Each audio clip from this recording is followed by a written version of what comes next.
Tudo bem? A graça e a paz do Senhor Jesus. Eu sou o pastor Giovanni e eu tenho uma palavra de Deus para o seu coração. Nós estamos numa série de estudos sistemáticos, exegéticos, sobre o livro de Atos, dos Apóstolos ou Atos do Espírito Santo.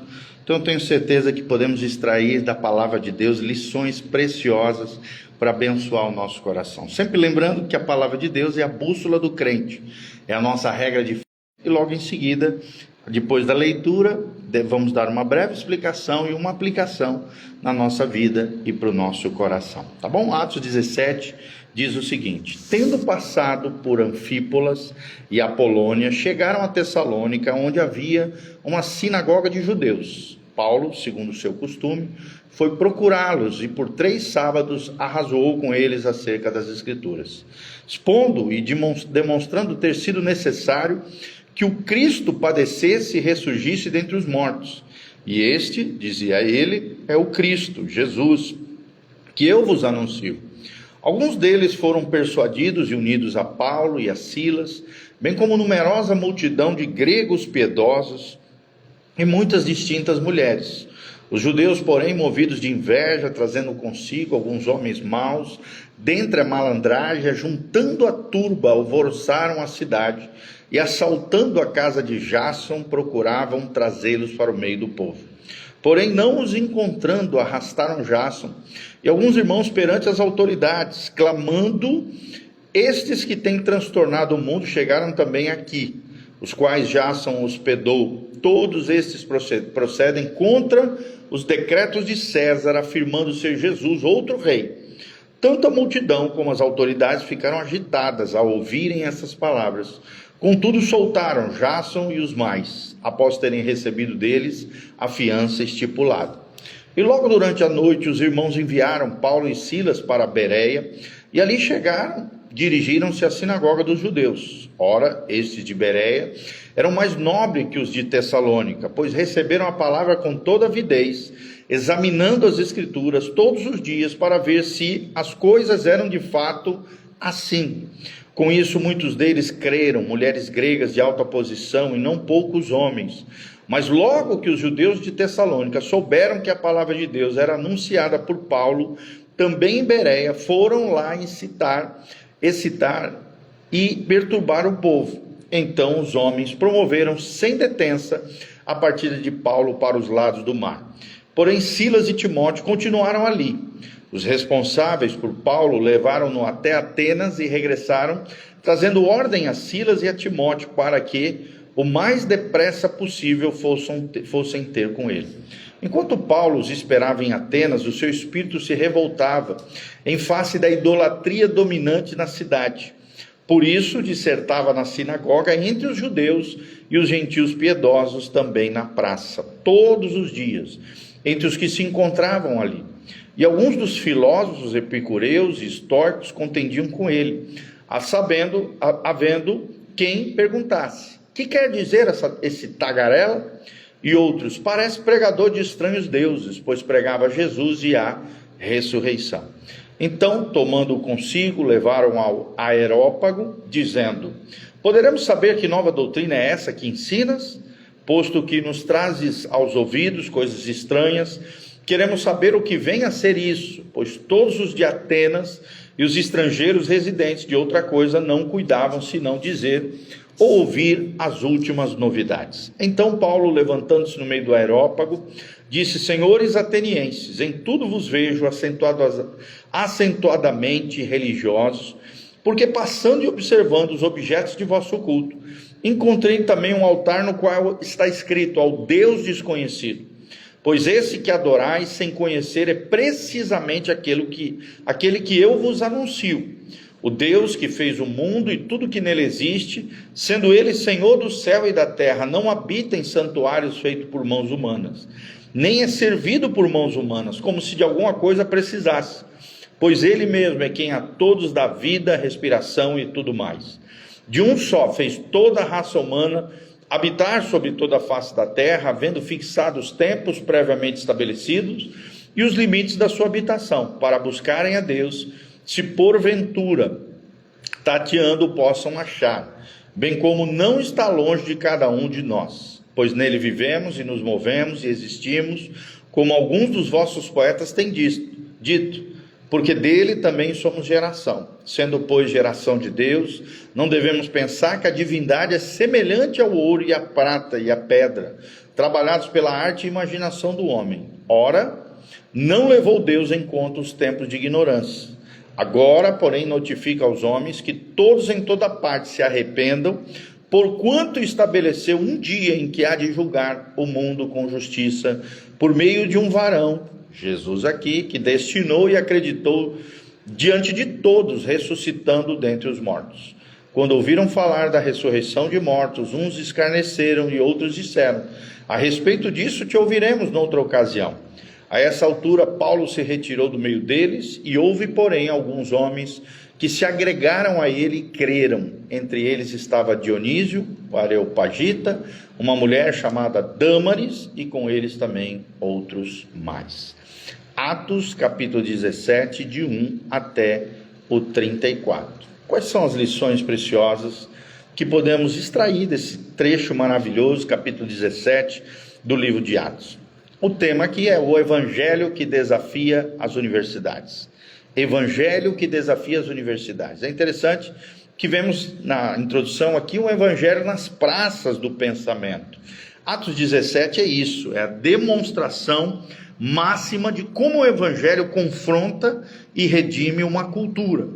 Em 3 cidades distintas, Paulo mostra que o evangelho não foge dos centros intelectuais, ele invade-os.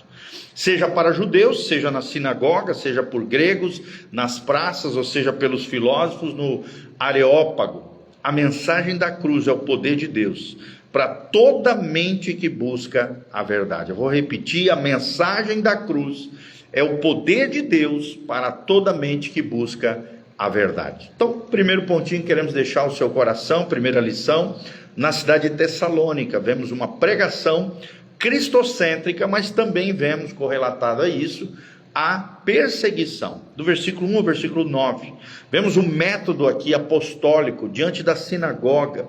Paulo discutiu com eles baseando-se sempre nas escrituras. Ele explicou e demonstrou que o Cristo deveria sofrer e ressuscitar, assim como já dizia as sagradas escrituras. É interessante que Paulo não usou aqui retórica humana. Ele anunciou simplesmente a Cristo a partir do Antigo Testamento. E a pregação fiel é isso que faz, ela confronta a religião vazia. A pregação fiel confronta a religião vazia. E os resultados são divinos. Do versículo 4 ao 5, vemos conversões, alguns judeus que creram, bem como muitos gregos e mulheres proeminentes, influentes naquela cidade. E é claro, levantou-se uma oposição feroz. Judeus incrédulos incitaram a multidão contra os apóstolos. É interessante que onde há colheita, o inferno se agita. Mas a palavra não está acorrentada, ela prossegue para cumprir o propósito pela qual ela foi designada pelo Senhor. Vemos também aqui, dos 6 ao 9, uma acusação política, o grito da multidão. Estes é que têm transtornado o mundo, chegaram aqui. Vemos também uma espécie de chantagem, Desafiam os decretos de César, dizendo que há outro rei, um tal de Jesus. E é interessante que vemos que a mentira é a maior arma do diabo. O evangelho não ameaça governos, mas revela um rei superior. E esse rei superior, o rei dos reis, o senhor dos senhores, é Jesus de Nazaré. Que, é claro, naquela época confrontava as autoridades corruptas e terríveis, tirânicas daquela época. Segunda lição, a cidade de Bereia. Vemos a nobreza que examina as escrituras, do 10 ao 15. Bereia simboliza isso, a nobreza que examina as escrituras. Vemos aqui cristãos, homens e mulheres diferentes, com atitudes diferentes. Os bereanos, a Bíblia diz, eram mais nobres que os de Tessalônica, os tessalonicenses. Receberam a mensagem com entusiasmo, mas eles examinavam diariamente as escrituras para ver se tudo que estava sendo ensinado pelos apóstolos era verdade. Tinha respaldo bíblico. Por isso, tudo que ouvimos, tudo aquilo que aprendemos, todo ensinamento, ele precisa passar pelo filtro das Sagradas Escrituras. É interessante, vemos uma nobreza aqui espiritual, não um status social, mas também vemos fome pela verdade. Bereia é o modelo da igreja que ama a Bíblia. Será que a sua igreja ama a Bíblia? Será que você ama a Bíblia? Será que você filtra tudo pela palavra de Deus? Será que você tem essa nobreza espiritual dos bereanos? E é isso que nós precisamos buscar para a nossa vida. O resultado aqui também, tanto em colheitas de almas, como também em perseguição, está no versículo 12 a 15. Muitas conversões, mas judeus de Tessalônicas foram até lá, agitando as multidões contra os pregadores da mensagem de Cristo. Então temos algumas lições aqui. Primeiro, o exame das Escrituras protege de heresias. Segundo, Satanás odeia crentes que pensam biblicamente. Satanás odeia crentes que pensam biblicamente, Então, nós aprendemos isso aí de forma extraordinária, tá bom? E são ensinamentos preciosos que podemos aprender aqui de forma bem clara, A terceira cidade, o terceiro pontinho que queremos trazer aqui para vocês é Atenas, E Atenas simboliza a sabedoria para engajar a cultura. Do versículo 16 ao 34, vemos a cidade de Atenas, as três cidades mencionadas no capítulo 17. Atenas, sabedoria para engajar a cultura. Vemos uma espécie de indignação piedosa no versículo 16. Paulo ficou profundamente indignado ao ver a cidade cheia de ídolos, cheia de idolatria. É interessante que a sua ira não era ódio contra pessoas, mas dor pela cegueira espiritual das pessoas. E o evangelismo é isso, ele nasce de compaixão e não de obrigação. Qual foi a estratégia que Paulo utilizou no Areópago, que era um local onde os filósofos, os estudiosos, os teólogos, os grandes pensadores da cidade discutiam ali assuntos filosóficos e assuntos teológicos, de lendas, de mitos e etc. Então a estratégia foi entrar nesse lugar, dialogar com filósofos, que naquela época eram dois grandes grupos, os epicureus, que tinham prazer como fim, como finalidade da vida, e os estoicos, que pregavam a autossuficiência, as disciplinas, a autorresponsabilidade, a autossuficiência, as capacidades através de uma vida disciplinada. Vemos aqui um convite ao Areópago, daqueles que estavam ouvindo o apóstolo Paulo. Podemos saber que nova doutrina é essa? Perguntaram eles no versículo 19. E é interessante que Paulo não temeu o debate intelectual. E cristãos devem ser assim. Devemos ocupar os areópagos modernos, que são as universidades, a mídia, a arte, a internet. Precisamos ocupar esses areópagos modernos, esses locais de discussão de ideias, nesses embates, com autoridade, com capacidade extraordinária da parte de Deus. Então, vemos um sermão que desafia o pensamento grego daquela época.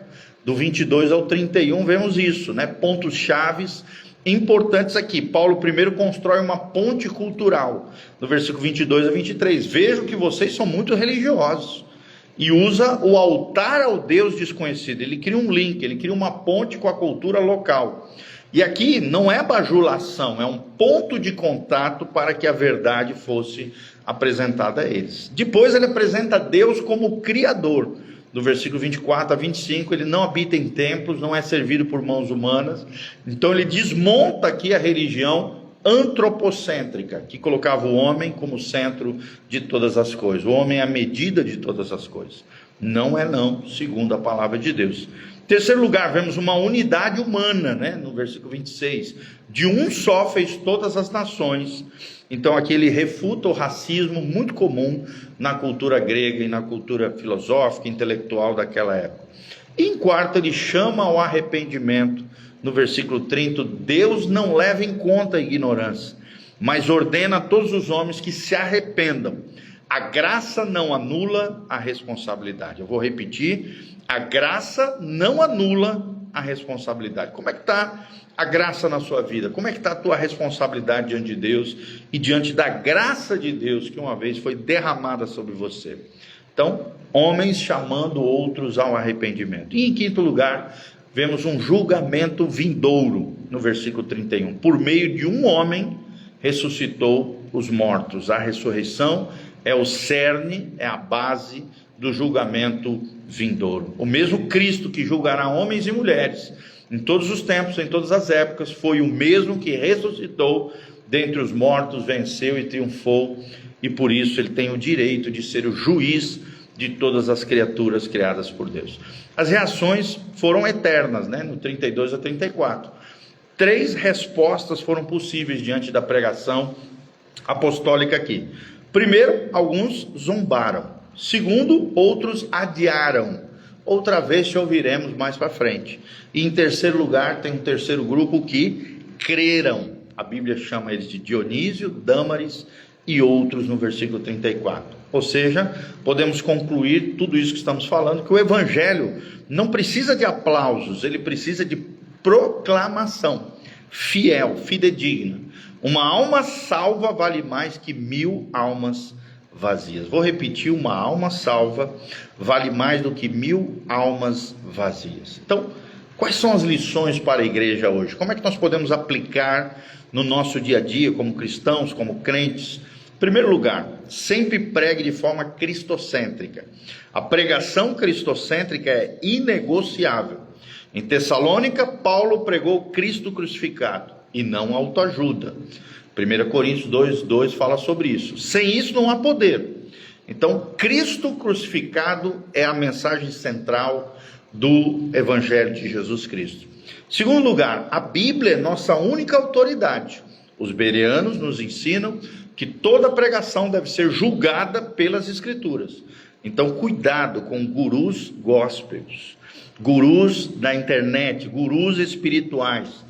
Toma cuidado, seja como os bereanos, analise tudo e julgue tudo através das Sagradas Escrituras. Terceiro lugar, engaje a cultura sem se render a ela. Engaje a cultura sem se render a ela. Em Atenas, Paulo usou uma linguagem acessível, sem abrir mão da verdade. Contextualizar não é secularizar.